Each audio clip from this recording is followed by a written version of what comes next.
Movie की शुरुआत होती ओफेलिया से, जो किसी अनजान घटना के बाद अपनी आखिरी सांसें गिन रही होती है, और फिर मूवी रिवर्स होते हुए कोई नरेटर एक अंडरग्राउंड किंगडम की कहानी सुनाने लगता है जो धरती की दुनिया से बिल्कुल अलग। वहाँ महलों में रहने वाली राजकुमारी का हमेशा से सपना था कि वो धरती के नीले आसमान और सनशाइन को महसूस कर सके, और फिर एक दिन वो कीपर्स के नजर से बचते हुए एक मैजिकल पोर्टल के रास्ते धरती जा पहुंची। पर नादान को क्या खबर कि सूरज के तेज रोशनी के कारण वो ब्लाइंड और उसकी याददाश्त चली गई, और अंत में वो मॉर्टल में बदलकर धीरे धीरे ठंड और बीमारी के कारण चल बसी, और इस तरह उसका सोल कहीं गुम हो गया। पर उसके पिताजी द किंग अपना विश्वास नहीं छोड़ते। उन्हें यकीन होता है कि उनकी बेटी एक बार फिर पुनर्जन्म लेकर उनके किंगडम लौटेगी, जिसका वो आखिरी सांस तक इंतजार करेंगे। और फिर मूवी 1944 के समय में मुड़ जाती है, जहां अब भी स्पेनिश सिविल वॉर चल रहा होता है, और अब भी कुछ स्मॉल ग्रुप्स कॉल्ड गुरिल्ला अपने हक के लिए फेसिस तानाशाही सरकार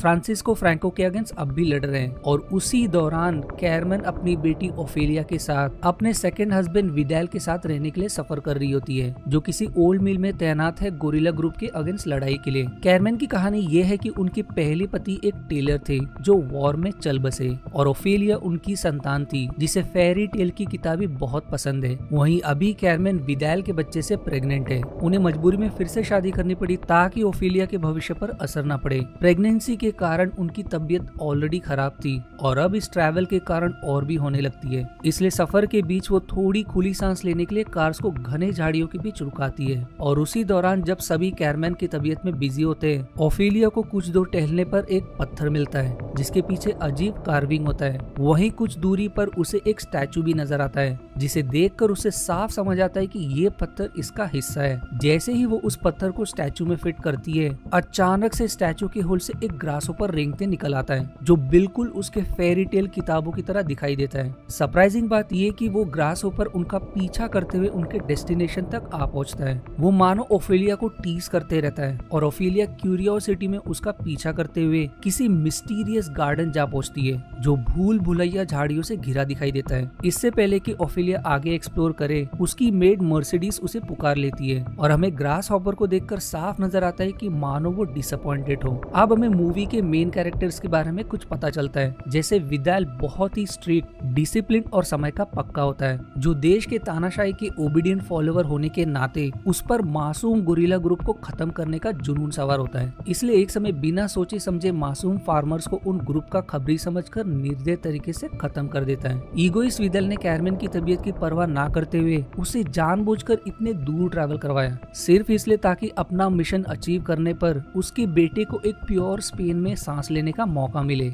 इवन दो ये कंफर्म नहीं है कि उनका होने वाला बेटा ही है। उसके बर्ताव से साफ समझ आता है कि उसे बेटी किसी भी हालत में नहीं चाहिए, क्योंकि उसके हिसाब से एक बेटा ही उसका नाम रोशन कर सकता है। इसलिए वो ओफेलिया के प्रति भी थोड़ा भी इमोशन नहीं दिखाता। और उनकी मेड मर्सिडीज गोरिल्ला की लीडर की छोटी बहन होती है, जो सीक्रेटली विडाल के सारे स्ट्रेटेजीज की खबर गोरिल्ला तक पहुंचा रही है, जिसमें विडाल का पर्सनल डॉक्टर भी शामिल होता है, क्योंकि कई लोग सिवाय आर्मी के विडाल के पक्ष में नहीं होते। फिर उसी हाफ मून की रात फिर से वही ग्रास हॉपर उसके रूम में आ जाता है, पर इस बार ओफेलिया को समझ आता है कि वो उससे दोस्ती करना चाहता है। ओफेलिया उसे अपनी किताब की वो ड्राइंग दिखाती है जो उसकी तरह दिखाई देती है, और अब वो एकदम हैरान, ग्रास हॉपर सच में किताब के एक फेरी में बदल जाती है। वो अब उसे फिर से गार्डन ले जाती है, जहाँ भूल भुलैया के आखिर में उसे नीचे की तरफ जाता एक गुफा सा नजर आता है। इतना कम नहीं था कि उसका फेरी टेल अब सच साबित होने लगता है, क्योंकि उसकी मुलाकात किसी earth like creature called faun से होती है, जो ओफेलिया को रिवील करता है कि वो प्रिंसेस मोआना का पुनर्जन्म है, जिसके पिताजी अंडरग्राउंड किंगडम के राजा दुनिया भर में इस तरह के पोर्टल्स ओपन किए,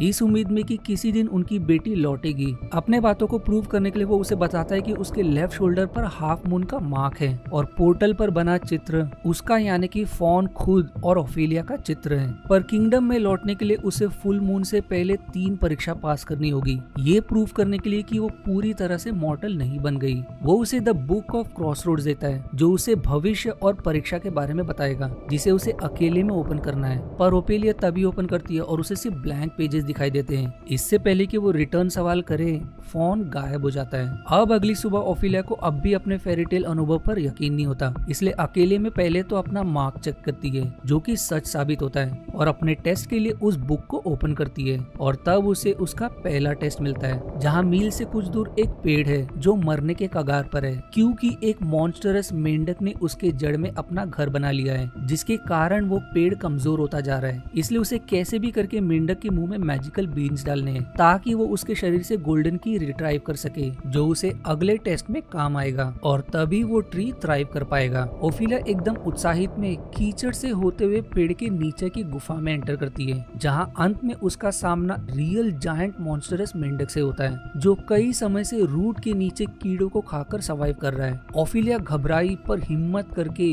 होशियारी से उसे कीड़े खिलाने के बहाने से वो मैजिकल बीन खिलाने में सफल हो जाती है, जिसके असर से टोड का पूरा इंटेंसाइन बाहर निकल आता है, और जिसमें से उसे फाइनली एक गोल्डन की मिलता है, जिससे वो अपने पहले टेस्ट में सफल हो जाती है। वहीं विदाल एक जीनियस पर कपटी प्लान बनाता है अपने दुश्मनों के अगेंस्ट। वो गांव के सारे रेशन और मेड सप्लाई अपने पास रख लेता है, ताकि गोरिल्ला ग्रुप को सर्वाइव करने के लिए साधन ना मिले, जिसकी अज्यूमिंग एक लौती चाबी वो अपने पास रखता है। अगली सुबह ओफिलिया फिर से बुक ओपन करती है, पर इस बार उसे किताब पर खून ही खून नजर आता है, और तभी उसकी मॉम एकदम गंभीर हालत में मिलती है। डॉक्टर के हिसाब से उन्हें कांस्टेंट रेस्ट की जरूरत है, इसलिए ओफिलिया को दूसरे रूम में शिफ्ट कर देते हैं। अपने मॉम की चिंता में वो अगला टेस्ट ना करने का तय करती है, पर उसी रात फोन लौट आता है, और उसकी मॉम की तबीयत सुधारने के लिए उसे मैंड्रिक रूट देता है, जो उसे फ्रेश मिल्क और अपने 2 बूंद खून में मिलाकर उनके बेड के नीचे रखना है। और उसके अगले टेस्ट के लिए वो उसे एक मैजिकल चौक, आर ग्लास और कुछ फेरीज देता है, जो उसे सही रास्ता दिखाएंगे,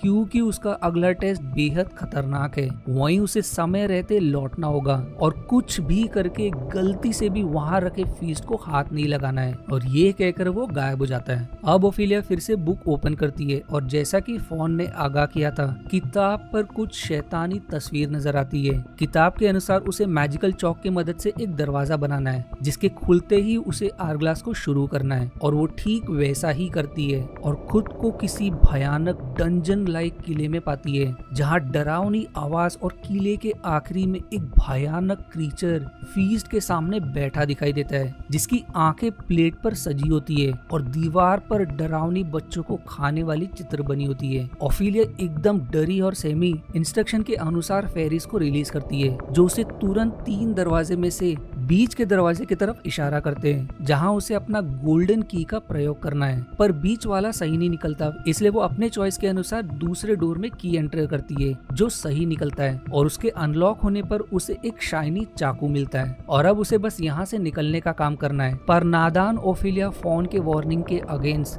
रसीले दिखने वाले फीस्ट की तरफ जैसे खींची चली जाती है। फेरिस उसे वार्न करने की कोशिश करती है, पर वो उन्हें इग्नोर करते हुए एक अंगूर निगल लेती है, जिसके ठीक बाद उस क्रीचर को होश आ जाता है, और प्लेट पर रखे आंखें को अपने हथेलियों पर लगाता है, जिससे वो घुसपैठ ओफिलिया को देख लेता है, और सबसे पहले उन मासूम फेरिस को एक एक करके चबा जाता है। वहीं इससे पहले कि वो एस्केप कर सके, समय खत्म हो जाता है, और वो दरवाजा हमेशा के लिए बंद हो जाता है। पर स्मार्ट ओफिलिया को याद आता है कि उसके पास अब भी मैजिकल चौक है, इसलिए वो एन मौके पर ड्रॉ करके दरवाजे से एस्केप कर जाती है। अगले दिन ओफिलिया इंस्ट्रक्शन के अनुसार अपने मॉम के बेड के नीचे वही मैजिकल रूट रखती है, जिससे वो मैजिकली तुरंत रिकवर करने लगती है। वहीं गोरिल्ला के लोग मिल से कुछ दूर ट्रेन ट्रैक को उड़ा देते हैं, जिससे विदल का पूरा ध्यान उस घटना की तरफ मुड़ जाता है, ताकि इस तरफ गोरिल्ला के लोग उन सप्लाईज को लूट सके। विदल जब तक लौटता है, ग्रुप ने सब सपाचट कर दिया होता है, पर उसकी नजर स्टोर रूम के लॉकर पर पड़ती है,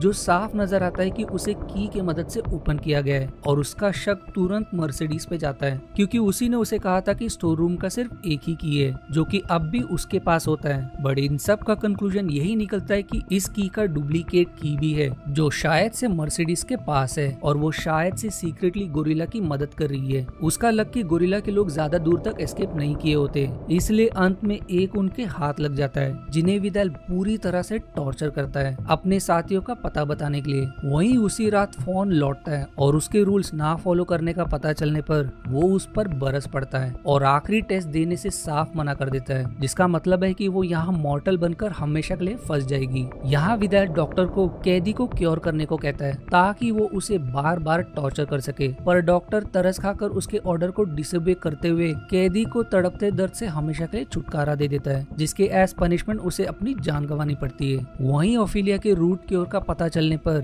विदाल उसे कोई काला जादू समझकर फेंक देता है, जिसके तुरंत बाद कैरमेन गुजर जाती है, पर लकीली उनका बच्चा सर्वाइव कर जाता है। अब विदाल का शक मर्सिडीज पर लौटने लगता है और वो उस पर नजर बनाए रखता है, पर मर्सिडीज को हिंट लग जाता है कि विदाल को सब पता चल गया है, इसलिए वो ओफिलिया को लेकर भागने लगती है, पर वो एस्केप करने से पहले विदाल के हाथ लग जाती है। विदाल ओफिलिया को रूम में लॉक कर देता है और अब मर्सिडीज पर 3rd डिग्री टॉर्चर करने पड़ता है, पर स्मार्ट मर्सिडीज ने अपने पास एक हथियार हमेशा से रखा था, जिसकी मदद से वो उसे बुरी तरह से घायल करके अपने भाई की तरफ भाग पड़ती है। कुछ ऑफिसर्स उसका पीछा करते हैं, पर अंत में उसके भाई के ट्रैप का शिकार बन जाते हैं। वहीं अब फोन लौटता है और ओफिलिया को एक आखिरी मौका देने का तय करता है, जिसके लिए वो उसे बिना सवाल किए अपने छोटे भाई को लैब्रिनिथ लाने को कहता है और उसे वो चौक भी देता है ताकि वो यहाँ से एस्केप कर सके। ओफिलिया अब मैजिक चौक की मदद से रूम से एस्केप करके विदाल को चकमा देकर अपने छोटे भाई को लेकर गार्डन की तरफ भाग पड़ती है। वहीं मर्सिडीज अपने आर्मी के साथ विदाल पर पूरे जोश से हमला बोल देती है। वो ओफिलिया को बचाने के लिए उसके रूम में एंटर करती है, पर वो कब का अपने भाई के साथ निकल चुकी होती है और विदाल उसके पीछे होता है। ओफिलिया भागते भागते कंफ्यूजन में मेज में गुम हो जाती है और विदाल उस तक पहुंचने ही वाला होता है, पर फिर चमत्कार तरीके से मेज अपने आप खुल जाता है, जिससे वो एस्केप करने में सफल हो जाती है। वहीं विदाल के पहुंचने पर वो मेज एकदम क्लोज हो जाता है और उसे ओफिलिया कहीं भी नहीं दिखाई देती। अब जब ओफिलिया लैब्रिनिथ पहुंचती है, फोन उसे बताता है कि पोर्टल को ओपन करने के लिए उसे उसके भाई का कुछ बूंद खून चढ़ाना होगा, पर ओफिलिया किसी भी हालत में इसके लिए तैयार नहीं होती। वो अपने भाई को अपने आजादी के लिए चोट पहुंचाने को तैयार नहीं होती, फिर चाहे उसे जन्म भर यहीं फंसकर क्यों न रहना पड़े। पर उसी समय विदाल आ जाता है और उसे फोन दिखाई नहीं देता और ओफिलिया से अपना बेटा छीनकर वो बिना दया दिखाए उसे शूट करके निकल जाता है। पर आगे मर्सिडीज और उसके लोग उसे घेर लेते हैं, जिससे उसे साफ समझ आता है कि ये उसका आखिरी पल है, इसलिए उनके हाथ में अपना बेटा देते हुए वो आखिरी विनती करता है कि उसके बेटे को जरूर बताना कि उसके डैड कैसे मरे। पर उसे मारने से पहले वो लोग साफ बताते कि वो गलती से भी उसके जैसे निर्दयी इंसान के बारे में उसे कुछ भी पता चलने नहीं देंगे। ओफिलिया अपने आखिरी समय में उसके खून की कुछ बूंद लैब्रिनिथ के पोर्टल में पड़ जाता है और तभी ओफिलिया अचानक से खुद को अपने किंगडम पाती है, जहाँ उसकी मॉम एज क्वीन और डैड एज किंग उसका स्वागत करते हैं, जो रिवील करती है कि वो फाइनल टेस्ट में सफल रही, क्योंकि रियलिटी में फाइनल टेस्ट यही था कि क्या वो अपने आजादी के लिए दूसरों को चोट पहुंचा सकती है। अब मूवी फिर से वहीं से शुरू हो जाती है जिस सीन से शुरुआत हुई थी और अंत में ओफिलिया मर्सिडीज के सामने दम तोड़ देती है। मूवी के आखिरी में वही नरेटर उसी ब्लॉसमिंग ट्री के तरफ दर्शाते हुए नरेट करते कि ओफिलिया अपने किंगडम में कुशल मंगल है, जिसने जाने से पहले धरती पर अपने कुछ छाप छोड़ गए, जो उन्हीं को दिखाई दे सकता है जिन्हें पता हो कि कहाँ देखना चाहिए। और फिर मूवी यहीं एंड हो जाती है। अब आप सोच रहे होंगे कि उस पावरफुल मैसेज का क्या हुआ जो मैंने शुरुआत में कहा था। दरअसल ये पूरी मूवी डिसोबीडियंस यानी कि आज्ञा का पालन ना करना और चॉइस पर आधारित है, क्योंकि हमेशा से नियम फॉलो करना भी सही नहीं होता, वहीं ना फॉलो करने पर भी इसके कॉन्सिक्वेंसेस भी होते हैं, जैसे डॉक्टर के डिसोबे करने पर उसे अपनी जान गंवानी पड़ी। वहीं दूसरे टेस्ट में ओफिलिया का फोन का आदेश ना मानने पर उन 2 फेरीज को और आखिरी के टेस्ट में ओफिलिया को खुद अपनी जान गंवानी पड़ी, ऑल्दो वो आखिर में सही साबित हुआ। वहीं दूसरे टेस्ट में वो इसलिए फेरिस के वार्निंग को इग्नोर करते हुए अंगूर खाती है, क्योंकि कारण ये कि वो फेरिस ओफिलिया के विश्वास के लायक साबित नहीं होते, जब वो बार बार ओफिलिया को गलत डोर की तरफ इशारा कर रहे थे। और आखिरी टेस्ट में भी फोन के रूल ना फॉलो करने पर वो तभी अपने किंगडम लौट पाए, वरना अगर उसने अपने भाई का खून यूज किया होता तो वो टेस्ट में फेल हो जाती। गोरिल्ला ग्रुप का भी तानाशाही सरकार के अगेंस्ट भी डिसोबीडियंस के कारण उनकी आखिर में जीत हुई। वहीं मूवी में आज भी एक सबसे बड़ा डिबेट है कि क्या सच में ये सिर्फ ओफिलिया का एक फैंटेसी इमेजिनेशन था। दरअसल अगर आप गौर करोगे तो उसकी फैंटेसी रियल थी, जिसका पहला क्लू तब मिलता है जब मर्सिडीज को ओफिलिया के दीवार पर चौक से बनाया दरवाजा दिखाई देता है, जो ओफिलिया ने ड्रॉ किया था एस्केप करने के लिए, वरना वो लॉक्ड रूम से एस्केप करके अपने भाई को रेस्क्यू कैसे करती। दूसरा तब जब गार्डन में गुम हो जाने पर वो मेज मैजिकली उसके लिए रास्ता बनाता है, वहीं विडाल के लिए वो क्लोज नजर आता है। तीसरा तीसरा मूवी के आखिरी में जब वो मुरझाया पेड़ ब्लॉसम करने लगता है, जहाँ वही ग्रास ऊपर भी दिखाई देता है। मूवी में दिखाए फॉन क्रीचर दरअसल एंशिएंट रोम में दर्शाया हाफ ह्यूमन और हाफ गोट लाइक क्रीचर है, जो उससे और स्टैटिस से क्लोजली रिलेटेड है। वहीं द बुक ऑफ क्रॉसरोड दरअसल उन किताबों को कहा जाता है जो दुनिया के बीच का दरवाजा का ज्ञान होता है। और आखिर में मूवी में वो दूसरा क्रीचर दरअसल कोई मिथोलॉजिकल क्रीचर में से नहीं बल्कि एक पेंटिंग से हाईली इन्फ्लुएंस्ड है। वैसे आपके लाइफ में आपने ऐसी कौन सी डिसोबीडियंस यानी कि आज्ञा या रूल्स को फॉलो ना करने का तय किया जो अंत में आपके लिए सही साबित हुआ? मुझसे आपका इंटरेस्टिंग अनुभव कमेंट में जरूर शेयर करें।